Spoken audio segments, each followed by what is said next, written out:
Hey, what's going on, everybody? This is B. McCoy with our Sunday Best All-Star Review, also known as Sunday Best Losers.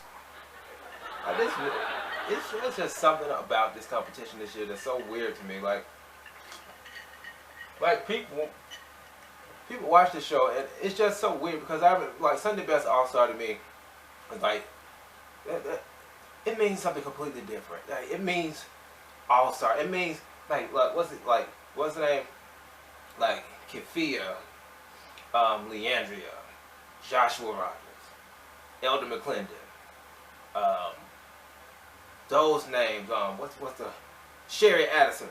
That's what I think. Just YouTube them their time on Sunday Best. Maybe because they have record deals or something or contracts. But that's what I think when I think All-Star.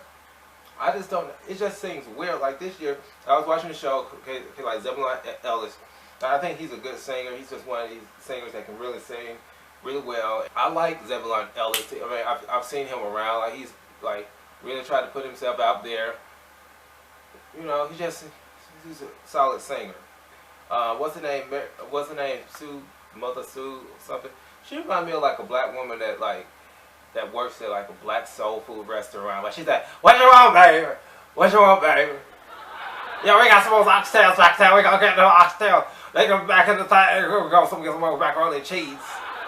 The thing I like about her is that she has these old Albertina walking around. Like she's just be like, "Ooh, ooh, yeah, yeah, yeah." See what when you let the run like flow like yeah, yeah, right here. Like when it's all right here, right around here. That's what she had, but I love Jessica Romantic. Then the thing, like a lot of people don't remember him. Like he's from Mississippi Mass Choir, and the judges know he's from Mississippi Mass Choir. Remember Amazing Love, Mississippi Mass Choir's. I think it was on the Amazing Love album. He led that song with Mississippi Mass Choir, so it's not like they don't know who he is. They know who he is, and they keep acting like they don't know. And nobody's mentioned it on the show, and that is so annoying to me when they don't mention stuff like that. Because on American Idol, they would have mentioned that by now. Maybe I missed it, but I don't know. And he comes from a family of singers and of people in gospel music in Mississippi. So, but you know, them to not even acknowledge that, it kind of annoys me. Like he's good, but at the same point, he can. I don't know. It seems like he can do a little better, but I don't know how better. Like I don't know what they want from him. Like they's like, "Oh, you great. You did so awesome on the second episode." They're like, "You just so great and awesome," but you know, they keep just really trying to push him to do something. I don't know what they want him to do. What is her name? Brittany Jones. I think she has like a solid voice. I don't really remember her from like the last time she was on the show, but I think she has like a solid voice, a very good voice for gospel. She looks like she reminds me. She smells like baby powder and cocoa butter.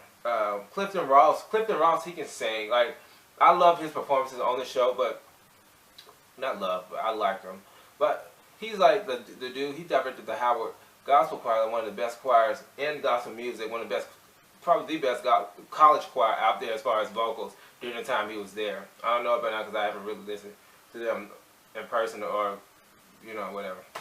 But he was like the choir director of them, and so he has a nice voice. I remember I went to one of the random rehearsals. They had like an open house thing. It was maybe 2 years ago, and I walked in. I was like, who is this singing? Because the voice was so great and awesome. It was him. But on this show, he annoys me because I'm like, you can sing so much better than this. Like, what is going on? Like, what? Why are you not singing? Like, I know you can sing. See, stuff like this like makes me so angry. It makes me want to slap like people that's on this show because they can sing way. And then like Kim Burrell, like people said that she was being shady to him. But I don't think that she was being shady. Like, the thing about Kim Burrell, I don't think she really says, like, everything that's on her mind. And people who try to act like she says just whatever comes to mind. I think she's kind of like me in the fact that I say stuff that, you know, that may not be the nicest thing sometimes. But it's really not, I'm really not saying what I want to say. Because if I said what I want to say, you would find a building to jump off of, and you would go dig a hole in the dirt like a dirt dauber or like a new puppy. And I don't think she does that. I think that Kim Burrell is just like an artist. Like, she expects a lot from these gospel singers. I expect a lot from gospel singers. And there's somebody that, well, she shouldn't talk like that to folks because she's supposed to be their mentor. She needs to tell the truth to these people. Do you think Karen Clark became Karen Clark by not getting talked to crazy? She was talked to crazy. Her mama talked to her crazy. You think James Cleveland, Thomas Dorsey, you know how many doors were shut in Thomas Dorsey's face before like gospel music, like before his music took off? Come on, sometimes you have to be right there with people, and many times on Sunday Best. First of all, a lot of these people that's on the show, honestly, they shouldn't even, many of them shouldn't even be back on the show, honestly. I don't know, how, like, when I think of All-Star, like, when you look at American Idol, the people that came back to American Idol for, like, an All-Star type thing are people that could have probably, like, carried a tour by themselves. You know what I mean? And a lot of the people that's coming back, I'm like, I don't know, like, y'all like leftovers at the bottom of the crumb. Like, when you make bread pudding, like, y'all like that crust on the side of the bread pudding. Y'all not even the best bread pudding. So when Kim Burrell is like pushing them, like, okay, you have a second chance. There are all these artists out here that wants this chance, and you're like blowing the opportunity by getting up here singing this little random praise and worship songs, sounding like you at an 8 o'clock service or at Mount Nebo, and like in front of like 12 people. Like, you need to you need to sing like you're singing in front of a million people, not at Mount Nebo. You know what I mean? So I think she's pushing them. Like, well, she ain't gotta talk like that. I don't like her no more. But if I go to your Facebook page, like, you're insulting people on your Facebook page, on your Twitter account, like, you're insulting people like all the time. Like, when I go to your Twitter page and Facebook page about what they do, but she can't say it. She's a Christian, you're a Christian. So why she can't say just something like real snippet, like real quick? Like, what's wrong with that? But at the same point, if I were them, I would respond. I would say some real nasty back, because that's just, because you're not going to talk to me crazy. So I understand that part too. I understand her part, and I understand other people's part. But this is how y'all look. I don't like how she talk. This is me. That's how y'all look to me.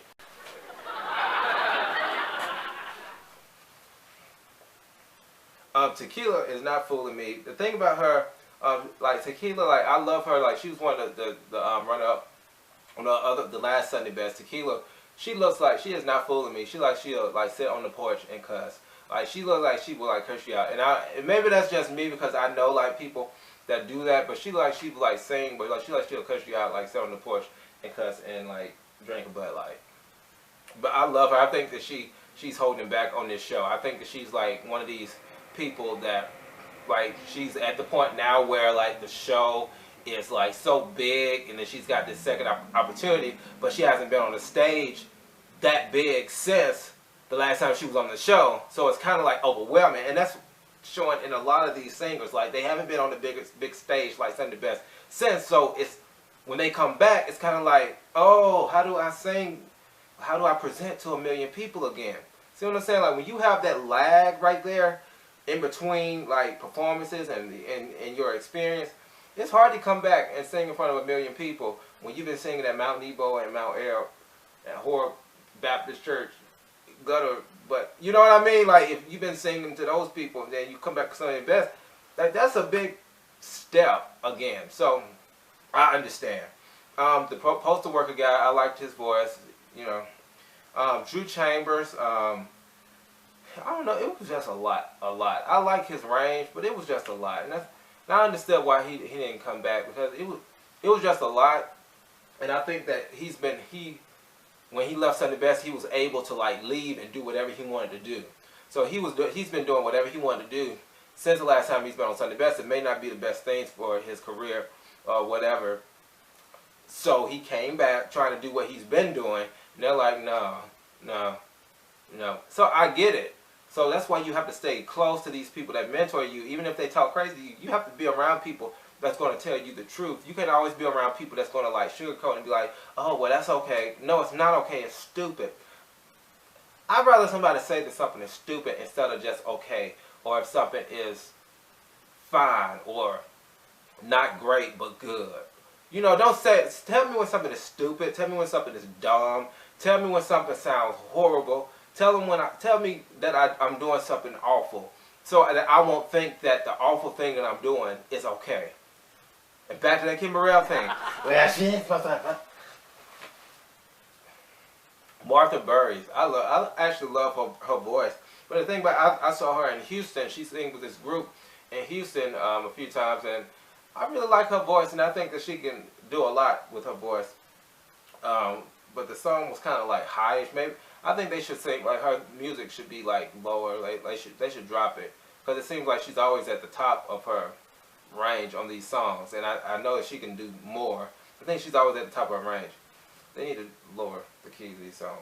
And what is his name? Terrell Hall. Like I saw him on How Sweet the Sound when he was with Refreshing Spring Church of God in Christ. Like I was a fan of his then. Like to me, he's the front runner of this entire thing. He's the top person.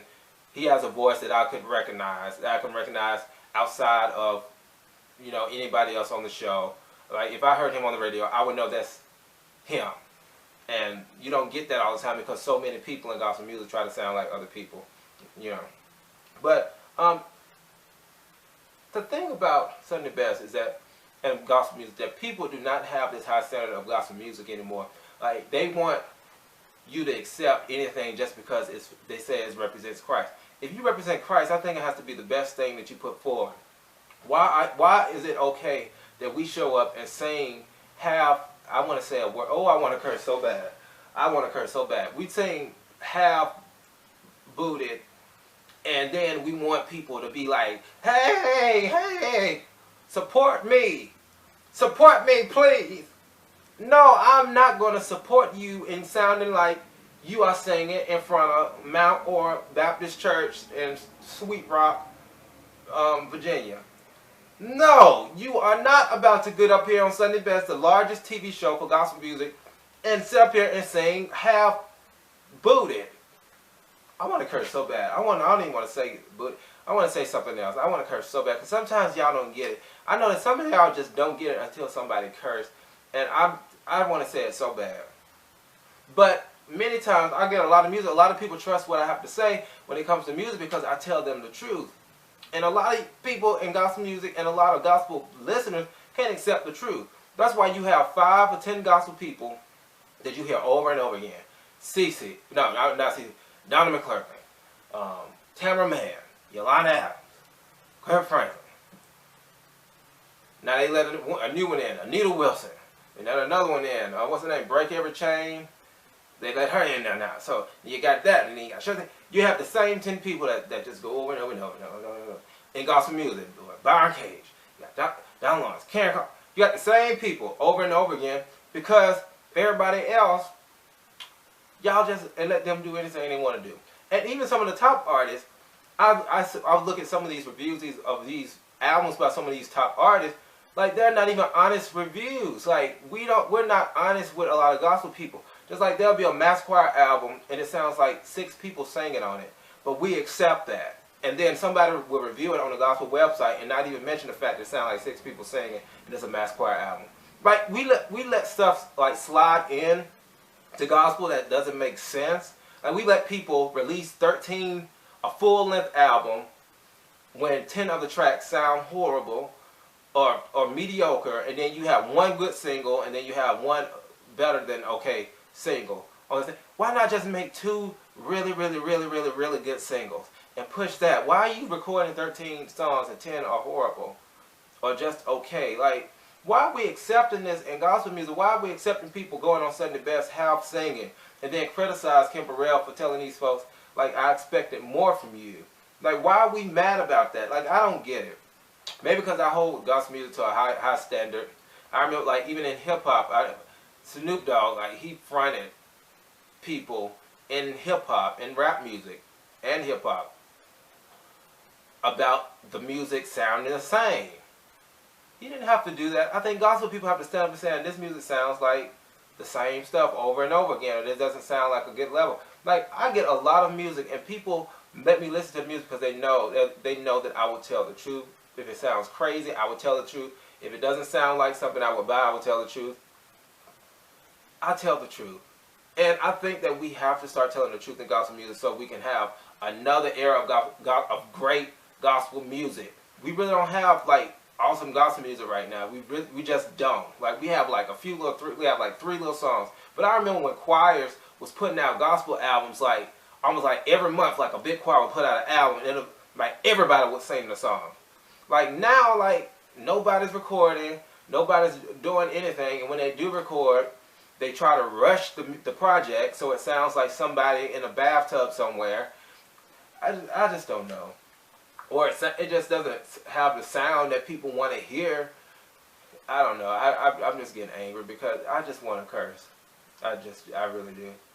I just want to curse. But anyway, I think this All-Star season of Sunday Best, it's just weird because the first 2 episodes of Sunday Best are usually the best, 2 of the best episodes, and the last 2.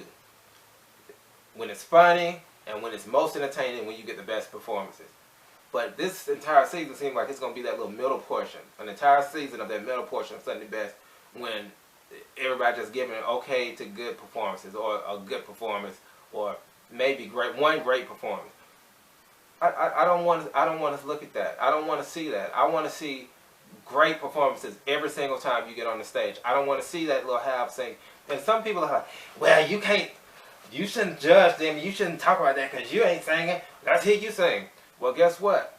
I'm getting paid to make this video, and my 401k is in communication, and my degrees are in communication. So I don't have to sing nothing. I don't have to sing nothing. I just make these videos to make you mad, and then when you get mad and you get clicked on this video, then I will get paid some more. So there you go, honey child. Anyway, so let me stop acting crazy. But thank you for watching. Hit me up on Twitter @RightShep. Also, bmccoy.com. Hopefully this season will get better, and I will be able to care about Sunday Best this season, because I really don't right now. But I wish them the best.